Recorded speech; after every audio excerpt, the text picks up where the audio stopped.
तो ये iQOO 13 है।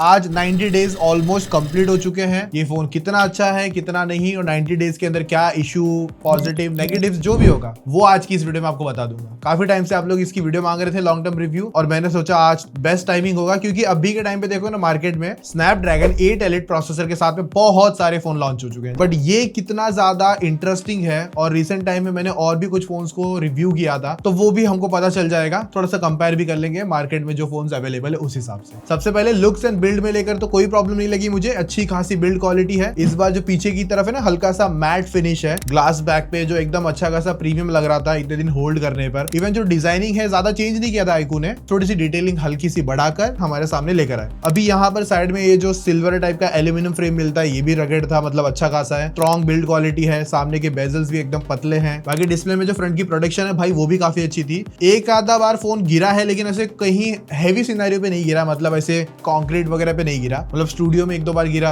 फिर घर पे एक आध दो बार गिर गया, तो ऐसे कोई डेंट और स्क्रैचेस तो नहीं आए। और इसमें पहले से जो प्री अप्लाइड स्क्रैच गार्ड आता था ना 3 महीने के बाद में, एकदम अच्छी तरीके से चिपका हुआ है, तो वो भी एक अच्छा है, मुझे चेंज करने की जरूरत नहीं पड़ी। हालांकि उसके ऊपर स्क्रैचेस बहुत है, अगर मैं इसको निकाल दूं तो एकदम नया तरोताजा डिस्प्ले एकदम निकल कर आएगा। और मैं जब इसको यूज करा तो मैंने इस पे कोई कवर भी नहीं लगाया, ऐसे ही यूज करा है। और ये स्टूडियो में भी बहुत बार ऐसे ही फेंक रहे थे, मतलब इस तरीके से यूज हो रहा था। तो बिल्ड क्वालिटी यहाँ पर iQOO ने अच्छी निकाल के लेकर आया। और इवन इतना बड़ा डिवाइस है, 6000 mAh बैटरी के साथ में आता है, तो इन हैंड फीलिंग में कोई बल्क वगैरह भी नहीं लगा, एकदम अच्छा कंट्रोल लेकर आता है। और अगर आप गेमिंग भी करते हो तो उस टाइम भी कंट्रोलिंग काफी अच्छी है। कैमरा बम्प भी नहीं है एक्स्ट्रा, तो जिसकी वजह से कैमरा मतलब फोन की ग्रिपिंग भी अच्छे से हो जाती है। बाकी इसके अंदर जो एक लाइट का एक बार सेटअप दिया हुआ है, जो डायनेमिक लाइट्स है, iQOO ने इस बार कैसे किया, अगर आप कॉल्स वगैरह कर रहे हो, जैसे कि बहुत बार क्या हो रहा था फोन साइलेंट पे रहता था, इस तरीके से रख दिया, और जब कॉल्स या कोई नोटिफिकेशन आ रही है तो लाइट है ना ब्लिंकिंग होना चालू होती है, जिसकी उससे पता चलता है हाँ कुछ तो नोटिफिकेशन आ रहा है या कुछ तो कॉल्स आ रही है, तो वो ध्यान एकदम अच्छे से कैचअप भी कर रहा था। तो ये जो डायनेमिक लाइट का सेटअप है या फिर मॉन्स्टर हॉलो का सेटअप है,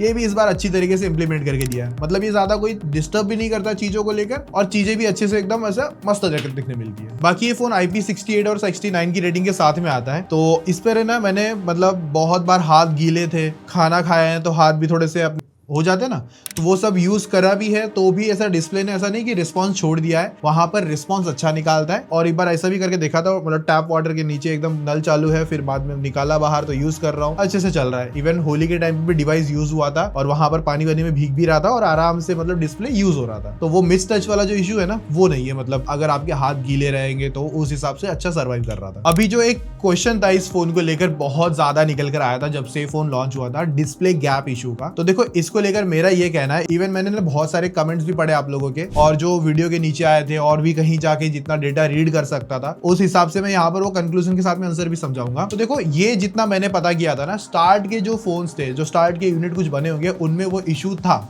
मेरे वाले डिवाइस में तो इशू नहीं था, बट स्टार्ट के कुछ डिवाइसेस में ये इशू आया था। और जितना मैंने पता किया तो जो ये जो इशू हुआ था, जब ब्रांड के पास गया या फिर कस्टमर केयर के पास गया, मतलब रिपेयरिंग वगैरह के लिए, तो वहां पर ये प्रॉब्लम जो था वो सॉल्व करके भी दे दिया अच्छी तरीके से। बाद में जो यूनिट्स बने थे उनमें तो ऐसे इशू नहीं आए। अगर किसी को आया रहेगा तो मे बी इतना मैं सिंपल कह सकता हूँ कि हाँ ब्रांड अच्छे से सॉल्व करके दे देगा। जितना मुझे पता चला है डिस्प्ले गैप इश्यूज को लेकर, वो मैं बता रहा हूँ। और एक ने पूछा था इसका आयर ब्लास्टर किधर है, तो इसका आयर ब्लास्टर ना यहाँ पर ऐड करके रखा हुआ है, तो मतलब इस बार ऊपर नहीं है, कैमरा मॉड्यूल के इधर ही है। बाकी ये जो डिस्प्ले है ना world first Q10 2K display थी। अब जितना मैंने इसे यूज करके देखा, 144 हर्ट्ज की जो रिफ्रेश रेट है ना वो हर जगह नहीं चलता, कुछ सिनारियो में ही वर्क करता है। मतलब जैसे कि गेम फ्रेम इंटरपोलेशन मोड होगा वहां पर वर्क करेगा, और उसके बाद में मोस्ट ऑफ ये 1 हर्ट्ज से 120 हर्ट्ज के बीच में रहता है। अगर आप डिस्प्ले की ब्राइटनेस कम कर दोगे तो जो रिफ्रेश रेट है वो 10 हर्ट्ज तक ही जाएगा, और अगर डिस्प्ले की ब्राइटनेस ज्यादा करके यूज कर रहे हो तो 1 हर्ट्ज तक मिनिमम जाता है। और हाँ ये LTPO डिस्प्ले था, बहुत लोगों ने पूछा था ये है कि नहीं, तो यस ये LTPO डिस्प्ले, जिसकी वजह से 1 हर्ट्ज पर चले जाता है। और 1800 निट्स का जो HBM आता है आउटडोर में हार्श सनलाइट में, भाई डिस्प्ले की विजिबिलिटी को लेकर कहीं ऐसे मैटर क्रिएट नहीं किया है कि भाई दिखने नहीं मिल रहा, मतलब डिस्प्ले में पंचीनेस मिस हो रही है, वैसा कुछ नहीं हुआ। आप हार्श सनलाइट में यूज कर रहे थे तो भी डिस्प्ले की आउटपुट अच्छी है,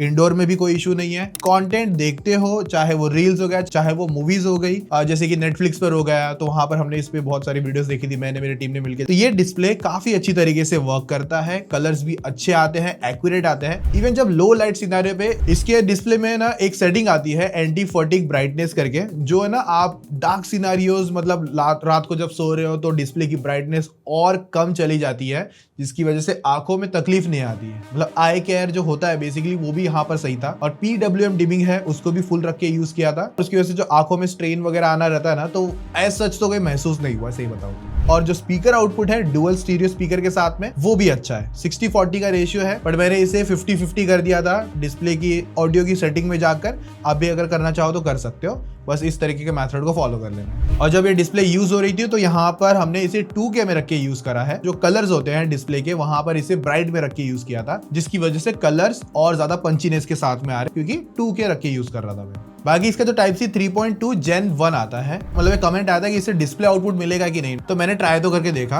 और मल्टीपल डिवाइस में ट्राई किया, वहां पर आउटपुट तो नहीं दे रहा था। मेरे पास Thunderbolt 4 की केबल भी है, उससे भी आउटपुट नहीं आया। अब आप में से किसी का अगर हुआ रहेगा, कैसे होता रहेगा, तो एक बार कमेंट में मुझे बता देना, क्योंकि मैंने सारे मेथड ट्राई कर लिए। बाकी इसका इन डिस्प्ले फिंगरप्रिंट स्कैनर वो भी अच्छा है, 3D अल्ट्रासोनिक है, तो अच्छे, मतलब अगर फिंगर गीले भी रहते कभी कभी, तो वहां पर भी अच्छी तरीके से मतलब अनलॉक कर रहा था। और जो थोड़ा बहुत कभी कभार स्लाइटली जो एक आध दो एंड्रॉइड में बग्स आ जाते हैं, छोटे मोटे, कहीं स्टक हो जाता है हल्का फुल्का, तो वो एक आध दो बार हुआ है, ऐसा नहीं कि नहीं हुआ, वो एक आध दो बार स्लाइटली हुआ। बट ये 3 महीने में मेजर 1 से 2 बार मतलब मैंने फेस करे थे, एक आध बार मतलब अमित ने फेस करा, मतलब 90 दिन के अंदर 4-5 दिन पकड़ लो। अभी परफॉर्मेंस को लेकर बताता हूँ वहां पर क्या सीन था, गेमिंग और बाकी सारा मल्टीटास्किंग एंड ऑल वगैरह। स्नैपड्रैगन 8 एलिट प्रोसेसर है। एंट्रीटू स्कोर पर अभी तक जो मैंने मेरे हिसाब से टेस्ट किया, वहां पर 27 लाख प्लस के स्कोर आते हैं। और अभी तक जितना एंड्रॉइड मैंने यूज किया जिसके अंदर स्नैपड्रैगन 8 एलिट है, सबसे ज्यादा मतलब जो स्कोर है एंट्रीटू का, वो इसी फोन के अंदर मैंने देखा है। बाकी इसका रैम जो वेरिएंट है वो LPDDR5X अल्ट्रा है और UFS 4.1 की स्टोरेज है। तो मैं यहाँ पर आपको रियल लाइफ सिनारियो में बता दे दूं, कोई भी 1 रुपए का दिक्कत नहीं था। सभी सिनारियो पे परफॉर्मेंस टॉप नॉच आती है, चाहे आप नॉर्मल टास्क करो, हैवी टास्क करो, कहीं पर ऐसा नहीं लगेगा कि आपका मतलब बैलेंस बिगड़ रहा है। इवन जो UFS 4.1 की स्टोरेज है, अगर मैं कैमरा पे मल्टीपल टैप कर दूं, मल्टीपल फोटोज ले लूं, और जब मैं तुरंत गैलरी में आता हूं तो सारी फोटोज एट अ टाइम पे रीड हो जाती है, ऐसा नहीं कि लेट आता है। इवन रैम मैनेजमेंट भी अच्छा है। सुबह अगर एप्लीकेशन खोल रखी थी तो शाम को अगर आके चेक करता हूं, फॉर एग्जांपल ट्विटर, तो वहां का वहीं मिलता है। ये तो आपका होगा नॉर्मल डे सिनेरियो सब कुछ। पर अगर मैं बात करता हूं अभी डिटेल गेमिंग को लेकर, और मेरे हिसाब से जितना डिटेल गेमिंग रिव्यू मैं आपको बता सकता हूं वो शायद से आपको जानने ना मिले, BGMI खास करके। और बाकी जो भी गेम्स आते हैं जैसे कि जेंशिन इंपैक्ट हो गया, भाई वो अच्छा चलता है, मतलब उसमें स्टोरी लाइन गेम है तो वो काफी अच्छी तरीके से परफॉर्म करेगा, मतलब आप अच्छा टॉप नॉच परफॉर्मेंस निकाल सकते हो। मैं ई स्पोर्ट्स को लेकर बात करूंगा, क्योंकि इंडिया में ई स्पोर्ट्स के नाम ज्यादा फेमस गेम है वो BGMI है। आपको भी पता है, मुझे भी पता है। 120 FPS फोन के अंदर अनलॉक्ड है, और स्नैपड्रैगन 8 एलिट के साथ में सबसे बेस्ट 120 FPS अगर कोई फोन देता है विद स्क्रीन रिकॉर्डिंग भी, वो आपको iQOO 13 ही देखने मिलता है। एक आध दो और ऑप्शन बेटर हो सकते हैं, बट ये वहां पर स्टेबिलिटी को लेकर काफी अच्छा परफॉर्म करता है। फॉर एग्जांपल इसके अंदर जो एक सेकेंडरी चिप भी आती है, सुपर कंप्यूटिंग चिप Q2, उसकी वजह से आप game frame interpolation mode on कर सकते हो, 144 हर्ट्ज का गेम प्ले ले सकते हो। अब उस गेम प्ले की वजह से आपको रियल टाइम 144 हर्ट्ज देखने मिलता है। हालांकि उसको अगर हाफ करते हो 75-76 FPS को मल्टीप्लाई करके 144 हर्ट्ज निकालता है, जो सुपर कंप्यूटिंग चिप Q2 का काम है वो यहाँ पर देखने मिलता है। उसके बारे में भी मुझे पूछा था कि कुछ लैग या स्लो मोशन वगैरह करके दिखाओ, तो मैं आपको बता दूंगा। इसके लिए मैंने डिटेल टेस्ट किया था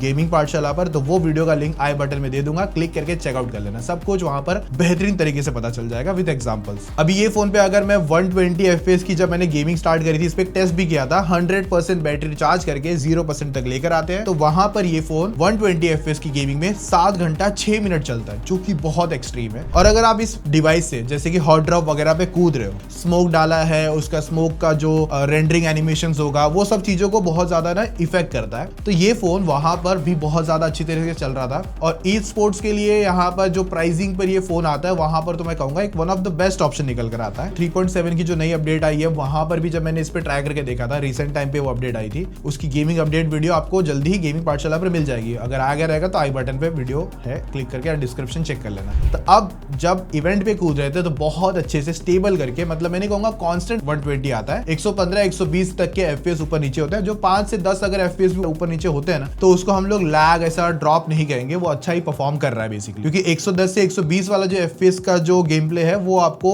मोस्ट ऑफ देखने मिलता है, और जिसकी वजह से आप स्टेबल 120 गेमिंग कर सकते हो। और मैं सबसे ज्यादा प्रायोरिटी रेकमेंड करता हूँ ये फोन, मतलब आईफोन्स भी है 16 प्रो मैक्स में, उसमें भी गेमिंग करता हूँ, बट सच बताऊं वो 1.5 लाख रुपए तक का है और उसके हाफ प्राइस में, मतलब ऑलमोस्ट 55,000 के आसपास। अगर मैं ऑफर भी नहीं लगाता हूं तो मुझे ये फोन बेहतरीन 120 करवा के दे देगा। इवन इस फोन के अंदर हीटिंग भी इश्यूज नहीं है, मतलब फोन स्लाइटली गर्म जरूर होगा, अगर आप कवर लगा लोगे तो पता भी नहीं चलेगा, क्योंकि अगर मैं बिना कवर के यूज कर रहा था मुझे वो हीट पता चलता है, बट वो ओवर हीटिंग में उसको काउंट नहीं कर सकते। और 30 मिनट की अगर आप गेमिंग करते हो 120 FPS को लेकर, तो वहां पर ये अराउंड 11% का बैटरी ड्रॉप ही करता है। तो उस हिसाब से इंटू 2 कर दो, 1 घंटे में 22% तक का बैटरी ड्रॉप हो जाता है। बाकी इसमें गेमिंग फीचर बहुत कुछ आते हैं, जैसे कि मैंने ज्यादातर इसमें जो विजुअल इनहैंसमेंट है वो ऑन करके गेमिंग करी है, और गेम फ्रेम इंटरपोलेशन बस मैंने स्टार्ट में ट्राई करने के लिए खेला, बट मैं नॉर्मली 120 FPS का जो गेम डिफॉल्ट देता है उससे खेलता हूँ, क्योंकि गेम फ्रेम इंटरपोलेशन में मुझे स्लाइटली ना जायरो डिले देखने मिल रहा था। अब ये iQOO 12 में बहुत ज्यादा था, iQOO 13 में कम हुआ है। होप सो नेक्स्ट जनरेशन में हमको ये और कम देखने मिल सके या गायब भी हो जाए। iQOO 13 या फिर 15 pro max with screen recording कौन सा अच्छा रहेगा? तो अगर आप 120 का गेम प्ले लेते हो तो मैं इतना ही कहूंगा, आईफोन मैंने खुद छोड़ दिया था, बेकार चल रहा था क्योंकि हीट बहुत हो रहा था और स्क्रीन रिकॉर्डिंग में तो और ज्यादा गंदा हीट हो रहा था। तो इतना कहूंगा iQOO 13 वहां पर आपको बेस्ट मिलता है 15 प्रो मैक्स के मुकाबले। और एक पूछे थे कूलर लगाना चाहिए क्या? देखो, अगर आप कूलर लगाओगे तो डेफिनेटली आपको थर्मल्स बेटर मिलेंगे और ज्यादा अच्छी परफॉर्मेंस आएगी, बैटरी ड्रॉप थोड़ा सा कम होगा और अच्छा गेमिंग कर पाओगे। हालांकि बिना कूलर के भी हो जाता है वो सारा चीज, परफॉर्मेंस अच्छी आती है, बट अगर आप कूलर लगाओगे तो थर्मल्स और आपके बेटर हो जाएंगे, तो आप वो ट्राई कर सकते हो, उसमें कोई मना नहीं है। मैग्नेटिक वाले भी आते हैं, बट मैग्नेटिक वाला डायरेक्ट लगेगा नहीं इसमें, क्योंकि पीछे कॉइल नहीं है, तो आपको एक उनकी स्टिकर आएगी वो चिपकाना पड़ेगा, उसके ऊपर उसका कूलर लगाना पड़ेगा, तब जाके वो चलेगा। बाकी इसमें बाईपास चार्जिंग है, मैंने खेल के देखा है और वहां पर अच्छी स्टेबल गेमिंग करवाता है। बाईपास चार्जिंग में डायरेक्ट क्या होता है कि करंट है ना बैटरी में नहीं जाता, सीधा मदरबोर्ड में जाएगा, जिसकी वजह से बैटरी हेल्थ पे इश्यूज नहीं आएंगे और आपकी गेमिंग भी अच्छी तरीके से चलती रहेगी। और अगर आप बाईपास चार्जिंग मतलब नहीं करते हो, डायरेक्ट चार्ज लगा लेते हो, तो फोन थोड़ा सा हीटअप की तरफ जाता है, क्योंकि फोन चार्ज होता है और उसमें आप गेमिंग करोगे तो उसमें आपको वो इशू देखने मिलेगा। बट बाईपास चार्जिंग की वजह से गेमर्स के लोगों के लिए ये प्लस पॉइंट बनता है, मतलब फोन चालू भी रहेगा, परफॉर्मेंस भी चलती रहेगी। बाकी इसको मैंने ना मेरे तरीके से लाइव स्ट्रीम करके देखा था, हम लोग BGMI की लाइव स्ट्रीम करते थे गेमिंग पाठशाला पर, और मैंने वहां पर जो एप्लीकेशन यूज करता हूँ, जो स्क्रीन मिररिंग एप्लीकेशन है, वो है अपना A-Power मिरर है, उसके थ्रू हमने लाइव स्ट्रीम करी थी। और लाइव स्ट्रीम अगर आपने देखी नहीं रहेगी तो आप देख सकते हो, अभी भी अवेलेबल है, तो वहां पर आराम से 120 का गेम प्ले हो जाता है। बाकी 6000 mAh की बड़ी बैटरी है भाई, सच बता रहा हूँ काफी अच्छी चलती है। मैं मेरा SOD अगर बताऊं जो हैवी टास्क का है, वहां पर अराउंड 6 घंटे का निकल कर आता है, पर अगर मैं नॉर्मल सिनारियो पे जाता हूं तो आराम से 7 इवन 7.5 घंटे के ऊपर तक का भी SOD आराम से निकाल लेता है, अगर जिस दिन गेमिंग नहीं होती है तो आराम से 1 दिन और 1 दिन के ऊपर तक का बैटरी बैकअप तो इस फोन में निकल के आ रहा था। बट ये फोन ज्यादातर हमने गेमिंग के लिए ही यूज करा है। मैंने छोड़ा तो टीममेट राहुल है, उसने भी वही किया, फिर उसके बाद में अमित है, उसने भी सेम गेमिंग के लिए यूज करा, तो गेमिंग को ही लेकर ज्यादा प्रायोरिटी ये यूज हो रहा था, और फिर कैमरास को लेकर भी। और इसका जो आइडल बैटरी ड्रेन है ना 5G पे जो आता है, वो अगर आपका फोन 100% चार्ज है ना तो वहां पर 1% का ही ड्रॉप देखने मिलता है, और अगर आपका फोन 45-50% के आसपास है तब जाके 4% का बैटरी ड्रॉप होता है। और चार्जिंग तो भाई इसकी सुपर्ब है, 120 वाट का फास्ट चार्जर मिलता है, तो आधे घंटे के आसपास फोन आपका 100% चार्ज हो जाता है, मतलब 5 मिनट 10 मिनट आप नहाने वाने गए, रेडी वेडी हो रहे हो, तब तक फोन पूरा 100% चार्ज। और इस लुक्स को लेकर एक बात बता दूं, ये लुक है ना ऐसा नहीं कि गेमिंग वाइब निकालता है, तो जो गेमर्स लोग हैं वो तो चलो ठीक है, बट अगर जो नॉन गेमर्स है जिनको ऐसा ज्यादा चंकीनेस नहीं चाहिए रहती, एकदम सिंपल चाहिए रहता है, तो ये कलर ऑप्शन भी बेस्ट आता है,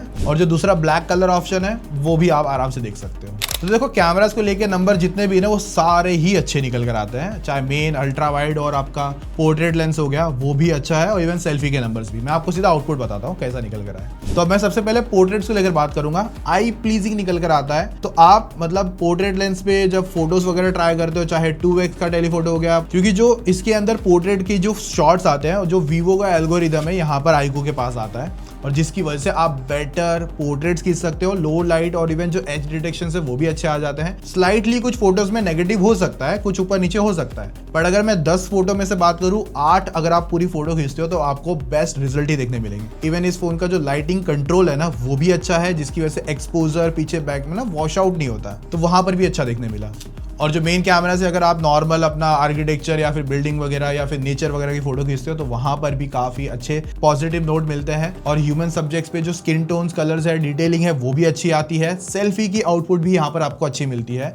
मैं इतना सिंपल वे में सम अप करूंगा कि ये फोन आपको गेमिंग परफॉर्मेंस प्लस बैटरी और बाकी जो सिनारियोज है उसमें जो कैमरा निकाल के देता है ना, वो भी अच्छा नोट है। और आराम से आप इस फोन को कैमरा के लिए भी यूज कर सकते हो। अगर आपको गेमिंग नहीं करनी है तो आपके लिए बेस्ट कैमरा ऑप्शन भी ये निकाल के देता है। 50-55,000 की जो प्राइसिंग है उस हिसाब से बेस्ट कैमरा ऑप्शन भी बन जाता है। और इसमें जो मैक्स जूम आप ले सकते हो ना, 30x का जूम है, क्योंकि इसमें आपको 2x का टेलीफोटो लेंस मिलता है और इसमें वो OIS सपोर्ट नहीं करता, तो जिसकी वजह से 30x तक का मैक्सिमम जूम लेके खींच सकते हो डिजिटल के थ्रू। और जो फोटो का जो शटर स्पीड टाइम है, कैप्चरिंग टाइम है, वो भी फास्ट है। और इस पे मैंने अराउंड कुछ 500 में कुछ 7 से 8 फोटोज बच गई होंगी, इतने फोटोज हमने इसमें खींचे थे। 60 to 70 के नियर बाय हमने वीडियोस निकाले यहाँ पर। रही बात इस फोन में जो UI है, ऐसा नहीं कहूंगा दी बेस्ट है, बट ये आपको अच्छा देखने मिलता है, क्योंकि FunTouch OS 15 और इंप्रूव होगा डे बाय डे, तो हमको और ज्यादा पॉजिटिव मिलेगा। बट अभी के लिए यहाँ पर जो क्लीन एक्सपीरियंस चाहिए रहता है या फास्ट एक्सपीरियंस अगर आपके सामने आता है, वो अच्छे से परफॉर्म करवा देता है। तो FunTouch OS 15 पे अगर हमको और कुछ नए एड-ऑन्स, कुछ और पॉलिशिंग देखने मिलेगी, जिसकी वजह से और ज्यादा इंप्रूवमेंट के साथ में देखने मिलेगा।